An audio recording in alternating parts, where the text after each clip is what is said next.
નમસ્કાર મિત્રો, જોબ સરકારી યુટ્યુબ ચેનલમાં તમારું હાર્દિક સ્વાગત છે। તો મિત્રો, આજે આપણે ફરી એક નવી સરકારી નોકરીની ભરતીની જાહેરાતની માહિતી આ વિડીયોમાં જોવાના છીએ। ભરતી છે ભાવનગર જિલ્લામાં ટ્રાફિક બ્રિગેડ ભરતી કરવા માટેની જાહેરાત બહાર પાડવામાં આવી છે।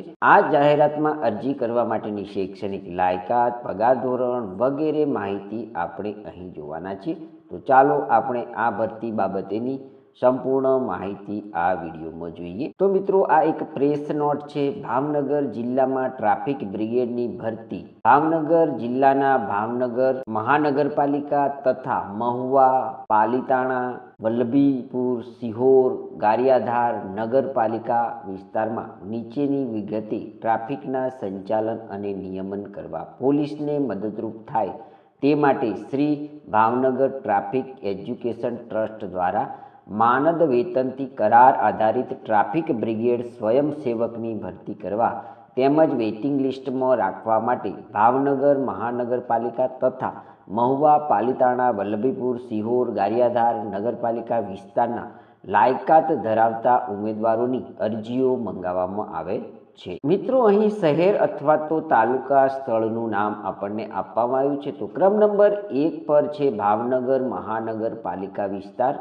ક્રમ નંબર 2 છે વલ્લભીપુર સિહોર નગરપાલિકા વિસ્તાર, 3 નંબર ઉપર છે મહુવા ગારિયાધાર નગરપાલિકા વિસ્તાર અને 4 નંબર ઉપર છે પાલીતાણા નગરપાલિકા વિસ્તારના ઉમેદવારો આ જગ્યા ઉપર અરજી કરી શકે છે।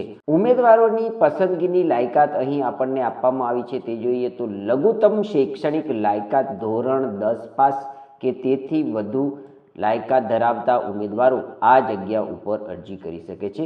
મિત્રો, અહીં આ જગ્યા ઉપર અરજી કરવા માટે ઉમેદવારની વયમર્યાદા કેટલી હોવી જોઈએ તેની માહિતી આપવામાં આવી છે। તો 18 થી 35 વર્ષ વચ્ચે એટલે કે 31/12/2025ની સ્થિતિએ આ ઉંમર હોવી જોઈએ। મિત્રો, આ જગ્યા ઉપર પસંદગી પામવા માટે શારીરિક કસોટી કઈ પ્રકારની હશે તેની માહિતી અહીં આપવામાં આવી છે। શારીરિક કસોટીમાં દોડની પરીક્ષા પાસ કરવાની રહેશે।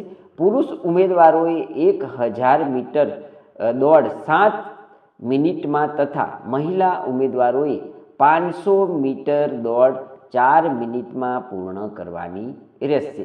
મિત્રો, અહીં ભરતી થનાર ઉમેદવારોની શારીરિક માપદંડોની માહિતી અહીં આપવામાં આવી છે। તો પુરુષ ઉમેદવારો માટે ઊંચાઈ 162 સેન્ટીમીટર તથા મહિલા ઉમેદવારો માટે ઊંચાઈ 155 સેન્ટીમીટર હોવી જોઈએ। આ જગ્યા પર અરજી કરતા ઉમેદવારોનું વજન કેટલું હોવું જોઈએ તેની માહિતી અહીં આપણને આપી છે। તો પુરુષ ઉમેદવારો માટે 50 કિલોગ્રામ વજન અને મહિલા ઉમેદવારો માટે 40 કિલોગ્રામ વજન હોવું જરૂરી છે। 2 વ્હીલર લાયસન્સ હોવું જોઈએ। ઉમેદવાર સારી શારીરિક ક્ષમતા ધરાવતા હોવા જોઈએ।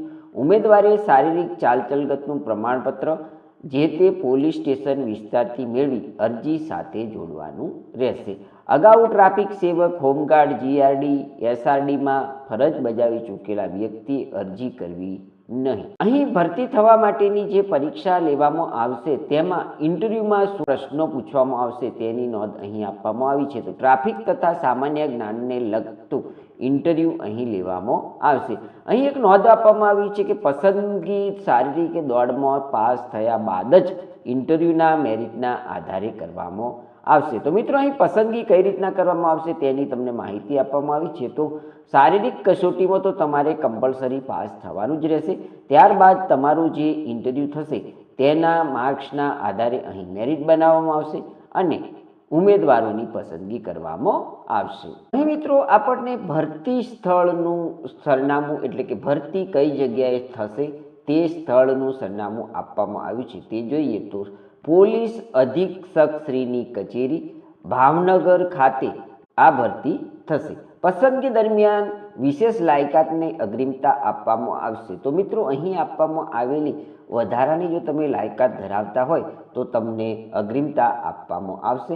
તો એનસીસી કરેલા ઉમેદવારો હોય, નિવૃત્ત લશ્કરી દળ, અર્ધલશ્કરી દળના જવાન હોય, કમ્પ્યુટરનું જ્ઞાન ધરાવતા હોય, હેવી ડ્રાઇવરિંગ લાયસન્સ ધારક હોય, પોલીસ પરિવારના સંતાન હોય અને રાજ્ય કક્ષાએ રમતગમતમાં ભાગ લીધેલો હોય તથા ઉચ્ચ શિક્ષણ ધરાવતા ઉમેદવારોને અહીં અગ્રિમતા આપવામાં આવશે. અહીં આ ભરતી બાબતની સૂચનાઓ આપણને આપવામાં આવી છે, તો આપણે અહીં એ સૂચનાઓને જોઈએ તો ઉમેદવારે તારીખ 19/1/2026થી તારીખ 25/1/2026 સુધીમાં ટ્રાફિક એજ્યુકેશન ટ્રસ્ટ ટ્રાફિક શાખા કલેક્ટરની સામે ભાવનગર ખાતેથી કચેરી સમય દરમિયાન અસલ ફોર્મ જાતે મેળવી તારીખ 31/1/2026 સુધીમાં કચેરી સમય દરમિયાન જ ફોર્મ ભરી રજૂ કરવાનું રહેશે. અસલ ફોર્મ જ માન્ય ગણાશે. ઝેરોક્ષવાળું ફોર્મ માન્ય ગણાશે નહીં, તે રદ કરવામાં આવશે.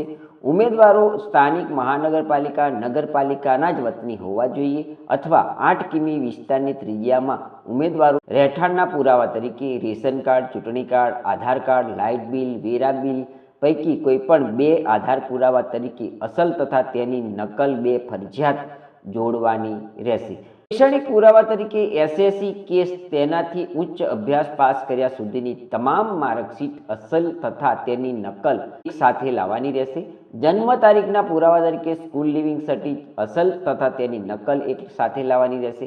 વિશેષ લાયકાતના અને અનુભવના પ્રમાણપત્રો અસલમાં તથા તેની નકલ એક સાથે રાખવી જરૂરી છે.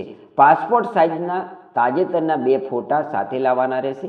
ઉમેદવારોએ માન્ય ડૉક્ટરશ્રીનું ફિટ ફોરનું મેડિકલ સર્ટિફિકેટ તેમજ ઉમેદવારે સારી ચાલચલગતનું પ્રમાણપત્ર જે તે પોલીસ સ્ટેશન પાસેથી મેળવી અરજી સાથે જોડવાનું રહેશે. ઉમેદવારે ભરતી પ્રક્રિયામાં પોતાના ખર્ચે તથા પોતાની જવાબદારી આવવાનું રહેશે. શારીરિક કસોટી દરમિયાન કોઈપણ પ્રકારની તકલીફ થઈ ટ્રાફિક એજ્યુકેશન ટ્રસ્ટ કે પોલીસ વિભાગ જવાબદાર રહેશે નહીં. ભરતી પ્રક્રિયા માટે હાજર રહેનાર માનદ સેવકને કોઈપણ જાતનું માનદ વેતન ચૂકવવામાં આવશે નહીં. માનદ સેવા અંગેની નિમણૂક તદ્દન હંગામી અને ખાનગી ધોરણે છે, જેથી ઉમેદવારે માનદ સેવક તરીકે નિમણૂક મેળવ્યા બાદ કોઈપણ કારણસર નોકરીમાંથી છૂટા કરવામાં આવે તો કોઈપણ પ્રકારનો હક દાવો કરી શકશે નહીં. સેવકોને ફરજ બજાવવા પેટે પ્રતિદિન ₹300 ચૂકવવામાં આવશે. તે સિવાય કોઈપણ પ્રકારનું વેતન ચૂકવવામાં આવશે નહીં. સરકારશ્રીના નિયમ અનુસાર દૈનિક વેતનમાં વધારો અથવા ઘટાડો કરવામાં આવશે તો તે મુજબ માનદ વેતન ટ્રાફિક એજ્યુકેશન ટ્રસ્ટ ભાવનગર દ્વારા વેતન ચૂકવણી કરવામાં આવશે. શારીરિક કસોટી ઇન્ટરવ્યૂ એક જ દિવસે પૂર્ણ કરવામાં આવનાર હોય ઉમેદવારે સંપૂર્ણ તૈયારીમાં આવવાનું રહેશે.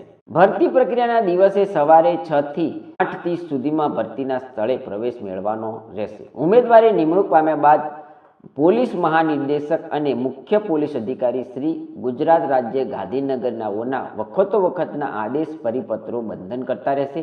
ઉમેદવારો તરફથી મળેલ ફોર્મની ચકાસણી કરી ભરતી તારીખ અંગે ઉમેદવારોને અલગથી જાણ કરવામાં આવશે. તો મિત્રો, અહીં તમે જ્યારે ફોર્મ જમા કરાવો છો ત્યારબાદ તમને ભરતીની તારીખ અને સ્થળની જાણ તમને તમારા ફોન નંબર ઉપર કરવામાં આવશે તેવું અહીં છેલ્લે જે સૂચના છે તેમાં જણાવવામાં આવ્યું છે. ભાવનગર જિલ્લામાં ટ્રાફિક બ્રિગેડની ભરતી કરવા માટેની જે જાહેરાત બહાર પાડવામાં આવી છે તેની માહિતી આપતો વિડીયો. જો મિત્રો, અહીં આપવામાં આવેલી શૈક્ષણિક લાયકાત, અનુભવ વગેરે જો તમે ધરાવતા હોય તો જરૂરથી આ જગ્યા પર આપવામાં આવેલી તારીખ સુધીમાં તમારે અરજી કરી દેવાની રહેશે.